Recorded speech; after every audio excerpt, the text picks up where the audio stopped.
Ito ang Presidential Broadcast Service. Radyo Pilipinas. Radyo Publiko ng Bagong Pilipinas para sa Bagong Pilipino. Naghahatid ng mahahalagang balita at impormasyon na guugnay ng pamahalaan sa sambayanan. Tulay sa himpapawid ng serbisyo publiko. Radyo Pilipinas. Radyo Publiko. Ang boses ng Pangulo. Sa Iloilo, Radyo Pilipinas. 585 AM. Oras sa Radyo Pilipinas, alas 8:01 sa aga. Nagapanguna nga balita sa syudad, sa mga banwa, sa probinsya sa Iloilo, kakaingon ng mga probinsya. Mga pananaw sa likod sa mga balita. Inyong mabatian sa Radyo Pilipinas Iloilo News. Mga balita na magasagata sa inyong aga. Ginbantayan, ginsunod, gintipon sa Radyo Pilipinas Iloilo News Team. Gikan sa hulot balitaan. Diretso sa inyong palamatinan. Yari nga! Radyo Pilipinas Iloilo News!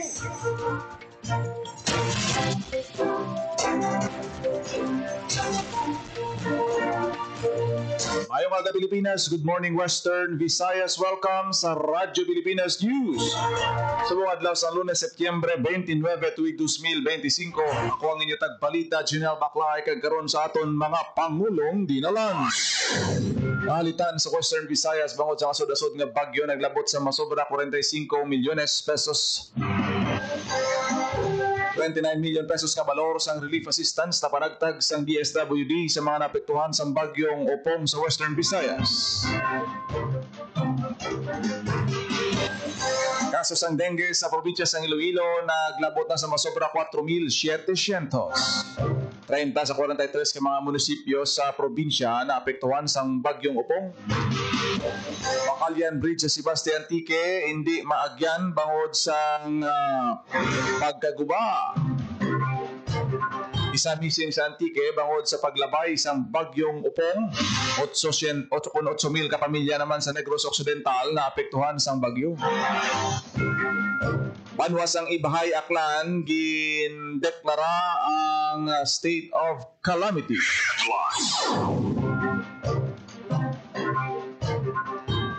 Initial screening process sa Iloilo Airport, ginapakakas ni Acting Secretary Lopez.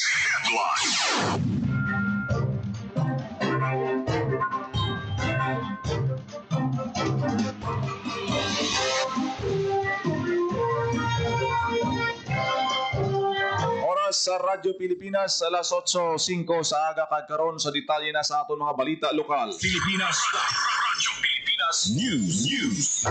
Naglabot sa masobra 45 milyones pesos ang kahalitan na ginbilin sa agrikultura kag infrastruktura sa asod-asod ng mga bagyo nga naglabay sa Western Visayas. Ini ang sandig sa latest monitoring sang Regional Disaster Risk Reduction Management Council 6 sa masobra 45 milyones pesos ang kahalitan, 43.7 million pesos ang na-record sa infrastruktura, 1.7 million pesos naman sa agrikultura.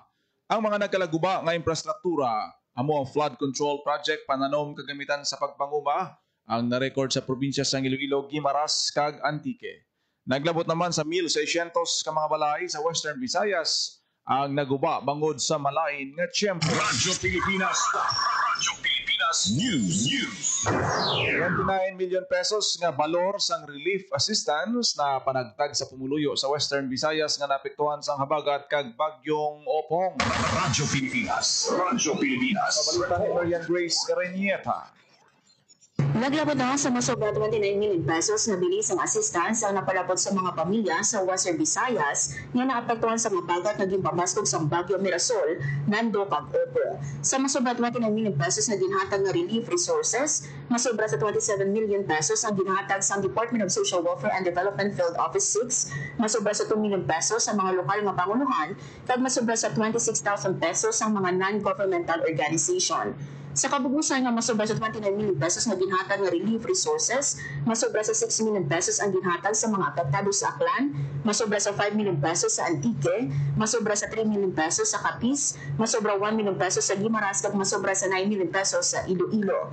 Lakip sa mga ginpalabot sa mga apektado nga pamilya ang family food packs, non-food items kag ready-to-eat food. Para sa Bagong Pilipinas, Marian Grace Aranyata, Radyo Pilipinas, Radyo Publiko. Radyo Pilipinas. Radyo Pilipinas News.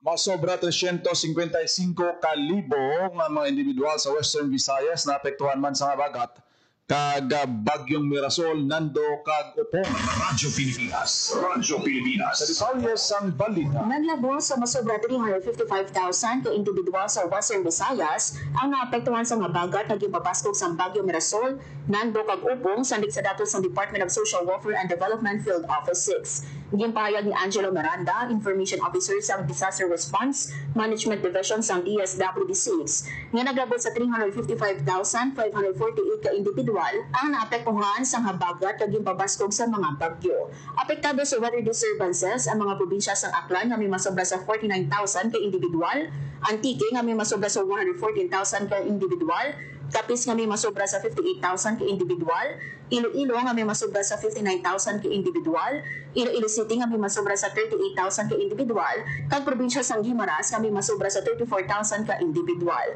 Sa karon may 5,593 pa ka pamilya o kung 18,668 ka individual ang nagatinira sa sulod sa masobra 400 nga evacuation center, kag may masobra sa 14,000 ka pamilya o kung masobra sa 55,000 pa ka individual ang nagatinira sa ila kakilala o kung himata. Para sa Bagong Pilipinas, Marian Grace Aranyata, Radyo Pilipinas, Radyo Publiko. Radyo Pilipinas. Radyo Pilipinas News. Nagbilin sang halit sa 30 ka mga banwa sa probinsya sang Iloilo ang bagyong Upong. Ini ang base sa monitoring sang Iloilo Provincial Disaster Risk Reduction Management Office nga ginapamunuan ni retired Colonel Cornelio Salinas, Chief sang opisina. Sa datos sang PDRRMO, 224 ka mga balay nagkalaguba sa 369 ka mga barangay sa nagkalain-lain nga banwa. Kung pangapato ng datos, naglabot sa 13,256 ka mga tawo ang naapektuhan na ginabugusan sa masobra 3,000 ka mga pamilya. Wala naman sa record na casualty ang PDRRMO bukod sa bagyong Upong. Apang may ginapangita nga 35 anyos nga lalaki sa banwa sang Santa Barbara matapos mamising sa naglumpat ini sa Tigom Bridge sa kasagsagan sa mabaskog nga pagdalo-do sang tubig kag pag-ulan. Padayon ang monitoring sang PDRRMO kag pag-update sang mga datos tuhoy sa kahalitan sang bagyo. Radyo Pilipinas.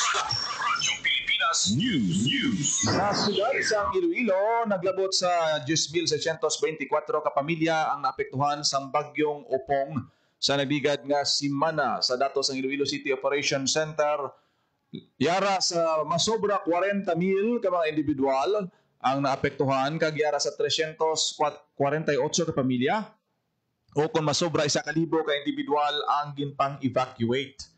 Yara naman sa 100 ka barangay ang ginbaha.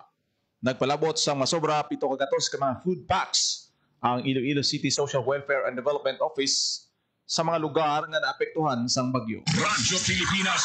Radyo Pilipinas News.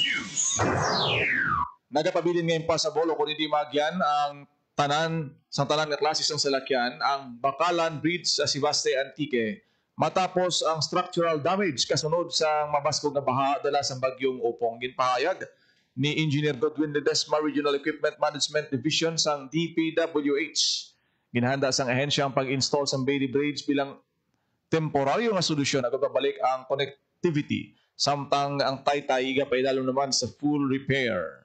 Wala pa na-install ang Bailey Bridge samtang ginapadasig sa PDRRMO ang koordinasyon agad papadasig man ang installation para nga makaagi ang mga motorista. Radyo Pilipinas. Radyo Pilipinas News. Sa ang namising sa probinsya sang Antique bangod sa paglabay sa bagyong Upong sa datos ang PDRRMO Antique. Ang biktima isa ka lalaki sa banwa sang Valderrama Antique. Ginreport nga nadula ang lalaki sa alas 3:40 sang Setyembre 26 sa MDRRMO Valderrama kag ginalantaw nga naano dinhi sa mabaskog nga tubig sa Cagaranan River. Nagpatigayon sa search and rescue operation ng MDRRMO kag ang PNP sa nagdigad nga adlaw. Natigayon naman naging report nga missing sa Valderrama ang nakitaan. Positibo ang ginkilala sa pamilya ang bangkay sang ilahimata nga nasapuan nga wala na sang kabuhi matapos nga maanod sang tubig baha. Ang lawas nakitaan sa mga personnel sa MDRRMO Valderrama, Valderrama Municipal Police Station, kag BFP Valderrama. Nagpasalamat naman ang MDRRMO sa tanan nga nagbulig agod makitaan ang lawas sang biktima. Radyo Pilipinas. Radyo Pilipinas News. Isa naman ka evacuee ang nagbata sa sulod ng evacuation center sa Moises Padilla, Negros Occidental. Sa Facebook page ng Moises Padilla Municipal Government, mga alas 4 sang kagahon sang nabunag ang isa ka bata nga babayi, si April Joy Mones, ang Sitio Sulbod, Barangay Crossing, Magallaon. Giling nga nagresponde ang MDRRMO sa tawag sa naka-duty nga Barangay Tanod nga may nagbata sa area. Gin-refer ang Mag-Iloy sa Municipal Health Center para hatagan sang newborn care. Tuma naman ang kalipay sa ngamay. Bagod makaligad ang pulo ka tuig, nasundan na ang duha niya ka bata. Radyo Pilipinas. Radyo Pilipinas News. Sa Negros Occidental, yara sa 8,132 ka pamilya kung 31,838 ka individual ang apektado sa bagyong Nando upong kagupong sa Negros Occidental. Sa datos sang pinakauli nga situational report sa Negros Occidental Provincial Disaster Risk Reduction Management Office, masobra 4 kagatos ang nagpabilin sa evacuation center. Masobra 5,000 naman ang tiner sa ilabang himata o kung kakilala. Pinaka-apektado nga Banwa, amo ang binalbagan nga nakabalag sang masobra 5,400 ka pamilya o kung 23,000 ka tawo gikan sa 12 ka barangay. 46 man ka barangay gikan sa Bago City, EB Magalona, Hinigaran, Hinubaan, Isabela, La Castellana, La Carlota City, Manapla, Pontevedra, Silay City, kag Talisay City ang naapektuhan sa bagyong Upong. Radyo Pilipinas. Radyo Pilipinas News. Pinaprobahan sa Sangguniang Bayan sang Ibahay Aklan ang pagdeklara sa state of calamity sa Banwa. Inisagin patigayon nga special session bangod sa tuman nga kahalitan nga ginbilin ni Bagyo Opong.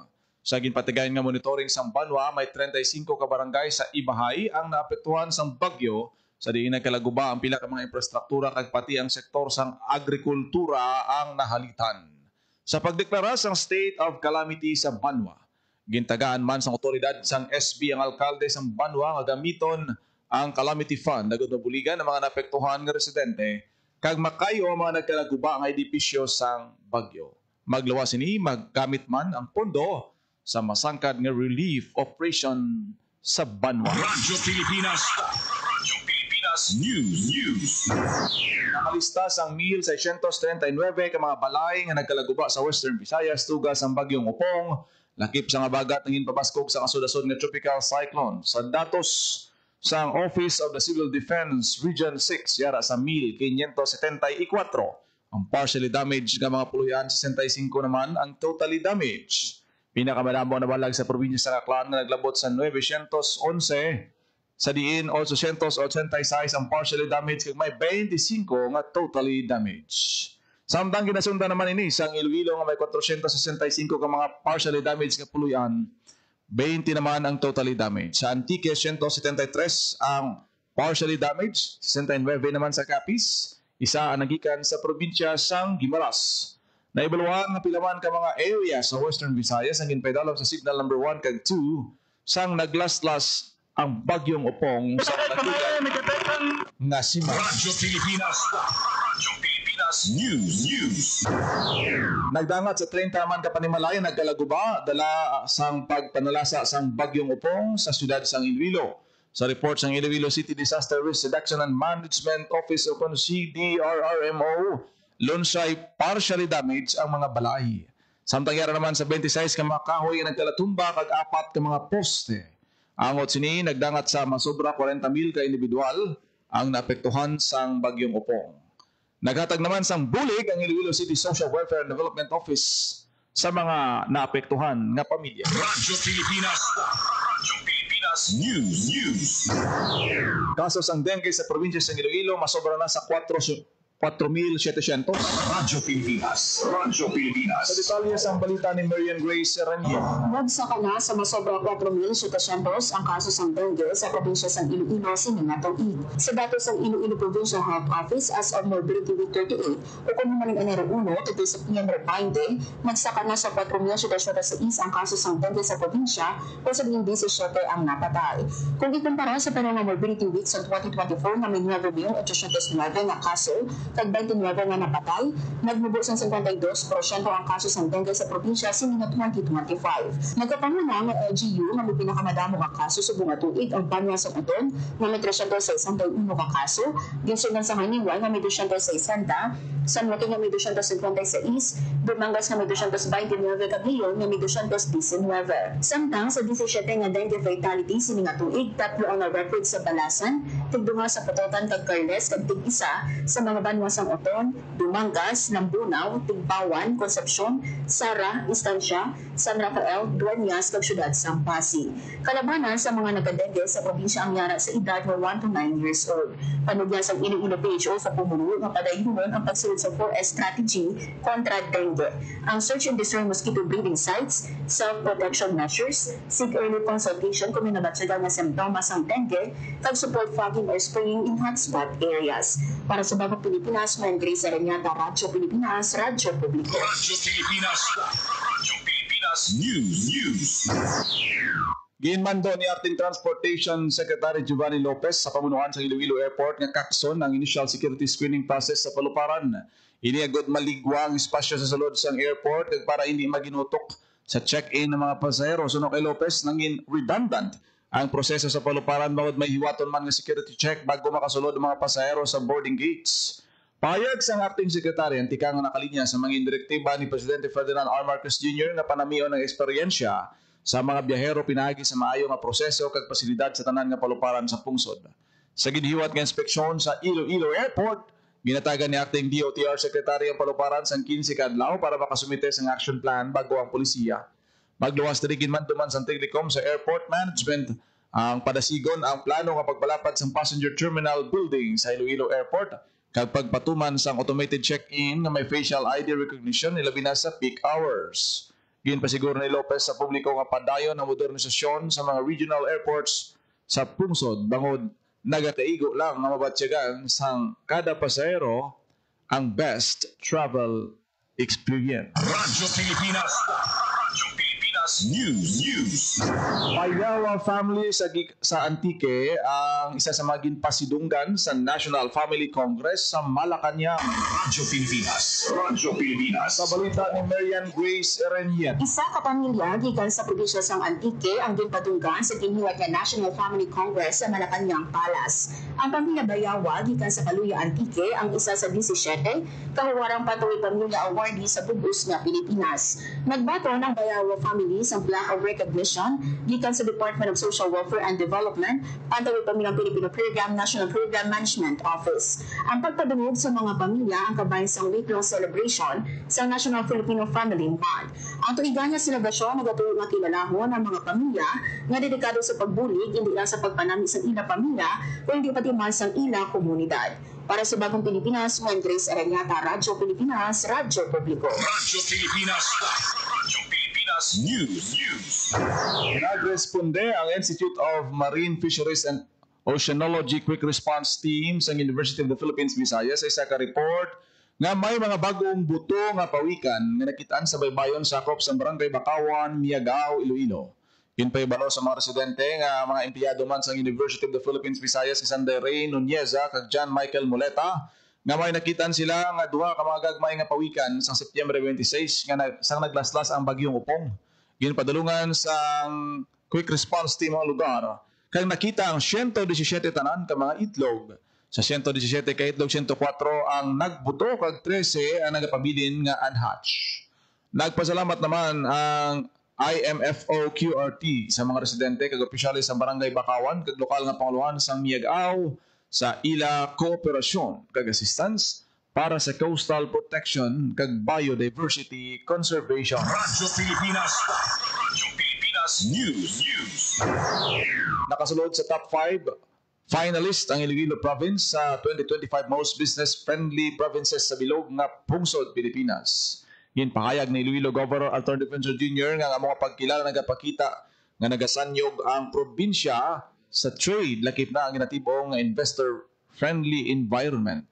Pahayag ng Defensor, nagpasalig ang Iloilo Provincial Government nga pas panamion pa kung paayuhon pa ang mga inisyatibo agod mangin business-friendly ang probinsya sa Iloilo para makaganyat pagid sang madamo nga mga investor. Radyo Pilipinas.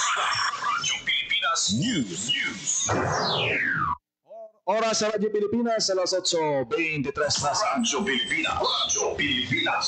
Kagi niyo nabatian na detalye sa mga nagapanguna nga balita sa pagpangalagad sa Radyo Pilipinas News subong adlaw sang Lunes, September 29, 2025. Sa dugang pangabalita kag impormasyon, please share, follow kag like sa aton Facebook page Radyo Pilipinas Iloilo kag Radyo Pilipinas Community Group. Salamat gid sa mga nag-upload sa aton sini nga pagpangalagad paagi sa aton sini nga Facebook Live subong nga aga. Kung nagid lamang inyo alagad ang inyo tagbalita Janelle Baclay. Mayong aga Pilipinas, God bless Iloilo. Radyo Pilipinas. Radyo Publiko. Radyo Pilipinas.